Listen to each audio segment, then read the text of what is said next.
My name is Kenny Dyal, and I want to welcome you to the Scuba Diving channel. This channel is for anybody that is aquatically inclined or just aquatically curious.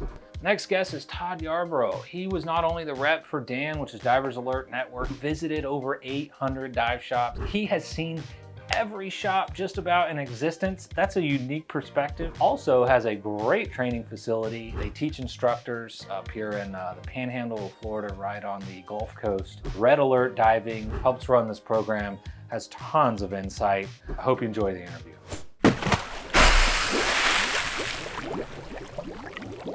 Todd. Hi. Thanks for coming on. Thank you for having me. I'm gonna jump right into it. What got you into scuba diving? Started diving when I was 12. My whole family dove, and my dad put me in gear and put me in a swimming pool and said, this is what we do when we go on vacation.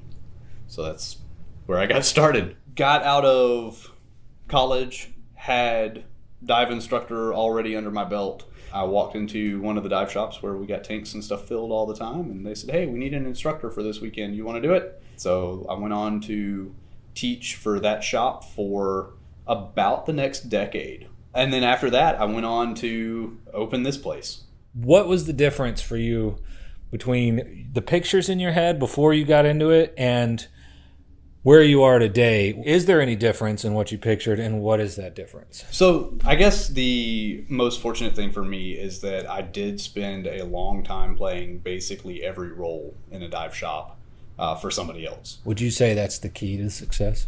It helps for sure, because I carried tanks and I assisted in classes and I taught classes and I filled tanks and I ran boats, and everything that you could do in a dive shop I had already had plenty of experience doing. If someone needs to be teaching a class, they don't also need to be running the sales floor or answering the phones or running the cash register or filling the tanks, right?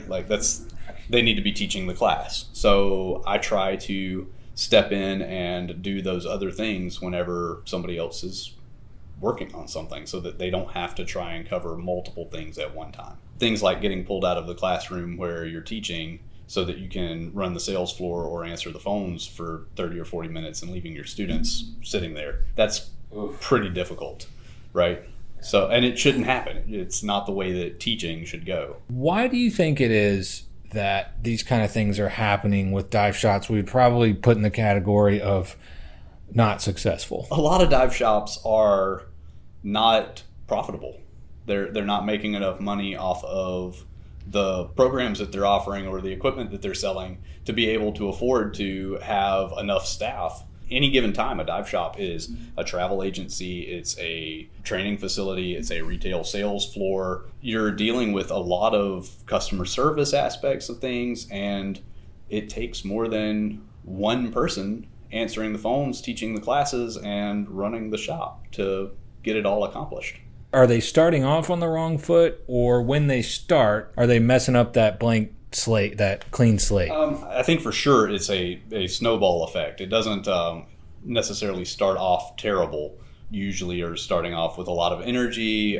They're working with a couple of their friends that have come through. So they start off wanting to be good to their friends. So they keep their prices low, or they lower their prices specifically for those people. Yeah. That leads to them continuing to discount, because now person A tells person B, C, and D. It becomes like a snowball effect. And maybe they don't intend for it to ever go there, but it's hard to stop once you start that. You run an IDC.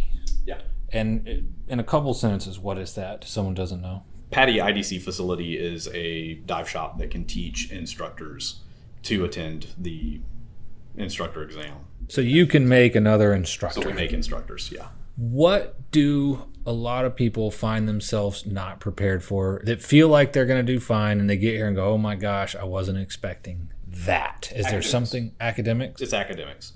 Yeah. So most of the people that want to be scuba instructors are perfectly capable of diving. They can perform all the skills. They can teach. What we will teach them how to do is teach the format that they need to use to pass the exam. But then there are a series of tests that they have to take that include dive physics, dive physiology, dive tables, and planning dives. and the equipment and the environment. So those things they have to have some knowledge of, and they usually have some knowledge of it, but not quite enough. What are two things that you see in successful dive shops that successful dive shops have in common that unsuccessful ones do not? The dive shops that I want to spend time in have like things laid out nicely, friendly staff that's knowledgeable and willing to like speak up when you walk in. I've walked into somewhere around 800 dive shops in my journey with Dan. And there were a lot of shops that I walked into, even wearing a polo with Dan on the shirt, walk in and walk around and look at stuff, and have seen basically the entire shop before anyone ever said anything to me. And I feel like being greeted is hugely beneficial. Like, you walk around and look around and say, okay, I've seen it all, I'm gonna head on out. But if someone's talking to you and you can ask questions, and they know the answers to the questions that you're asking, I think that helps put a lot of people at ease. 800 dive stores, and that's in a very short amount of time. What was that, only like a couple of years, right? 3 years. 3 years. I spent 3 years as the field representative for Dan. And in that point in time, I set foot in every single dive shop in California and every single dive shop in Florida. One, for example, I won't name the shop, but they have gone out of business long ago. I was not there to sell anything. Every shop that I walked into, I left them with a stack of safety pamphlets and with information about what Dan offers and the programs that we train people in. And the lady met me at the door with, we don't want your safety stuff here. You don't need to be peddling your insurance in our business.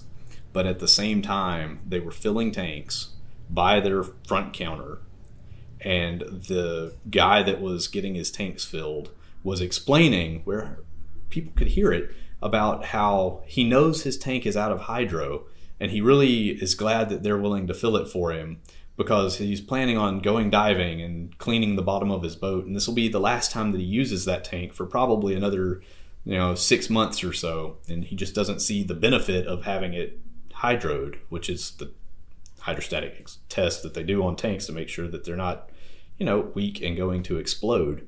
And they're just filling his tank for him. And then at the end of it, she's like, well, since you don't dive a whole lot, I'll give you a discount on this. Like, okay, yeah, you don't need our safety stuff here at all. Some people might say you've seen it all, you've done it all.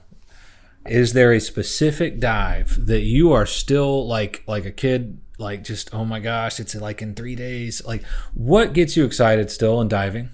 Legitimately, anywhere that I'm going to go diving that is a personal dive experience, not teaching, not leading divers, but a personal dive experience. I still love going and diving like Crystal River with the manatees and Rainbow River looking for the little shark's teeth. And it's 4 feet deep, big deal, but it's still a lot of fun. And there's very, very few situations that I find myself in where there's not responsibility for the other people that I'm in the water with. Do you think that's a key for someone who maybe has at some point experienced burnouts, been teaching a long time, to make diving fun again? Yeah.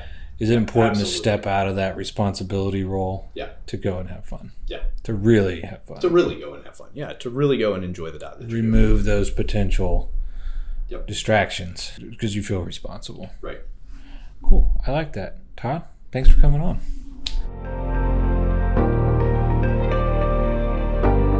If you want the full-length, uncensored interview, go to sweetwaterscuba.com.